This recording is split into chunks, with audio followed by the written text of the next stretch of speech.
Hey there!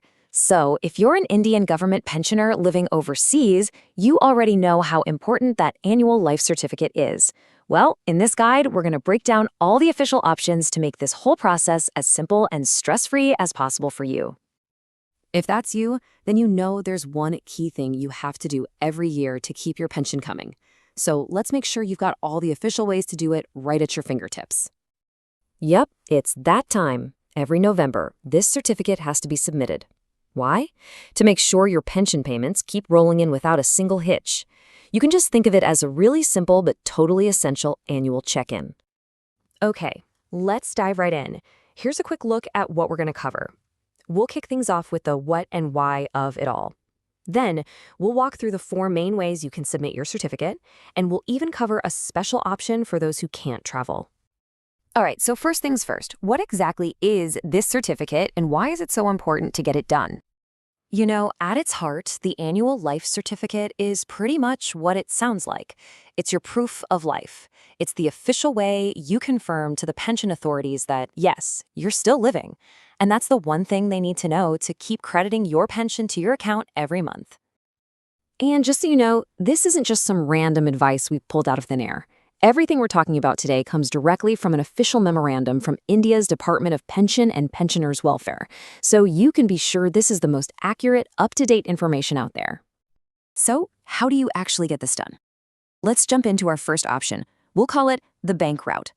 This is a fantastic choice if your pension comes through one of the major Indian banks. So, how does this one work? Well, if your pension is paid out through what's called a scheduled bank, which really just means most of the major commercial banks in India, you can actually have a designated officer at that very bank sign your life certificate. Once you've got that signature, you just have to submit the certificate. Simple as that. Now, here is the most important part, the real key to this method. You can be exempted from personal appearance. And that is a huge deal, a real game changer for a lot of people, because it means you don't have to physically show up in front of the pension agency. Okay, now let's look at a second, really flexible option that actually expands the list of people who can help you out. We're calling this one the official route. See, this route gives you a ton more flexibility. Your life certificate can be signed by a magistrate, a notary public, a banker, or even a diplomatic representative of India right there in the country where you live. This really opens things up. And here's that key benefit again. Just like the bank route, if you get your certificate signed by any of these officials, you are also exempted from having to appear in person. Another great, convenient option. All right, our third option is designed specifically for NRI pensioners, especially those who can't just travel back to India to get this done. Let's take a look at the NRI route. The process here is actually very straightforward. All you need to do is visit the nearest Indian embassy, high commission, or consulate. There's an authorized official there who can issue the certificate for you.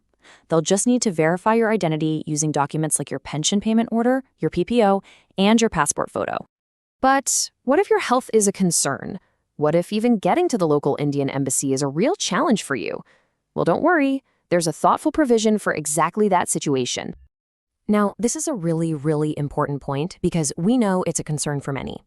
If for any reason, especially a health reason, you can't physically go to the embassy or consulate, there is a clear process you can follow. It's a simple 3-step process. First, you get a certificate from your doctor that clearly explains why you can't show up in person. Second, you just mail that doctor's note along with your other documents directly to the embassy. And from there, the embassy or consulate can actually help you get that life certificate submitted.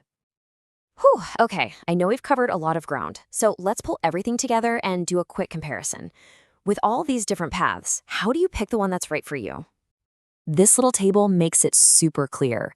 Just look, you can see that the bank and official routes both get you that yes for personal appearance exemption.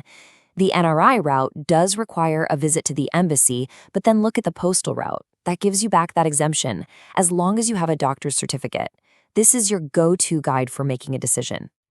So, the bottom line is this. You have flexibility. The system is designed with different circumstances in mind. Just take a look at these options and pick the path that truly makes the most sense for you and your situation this November.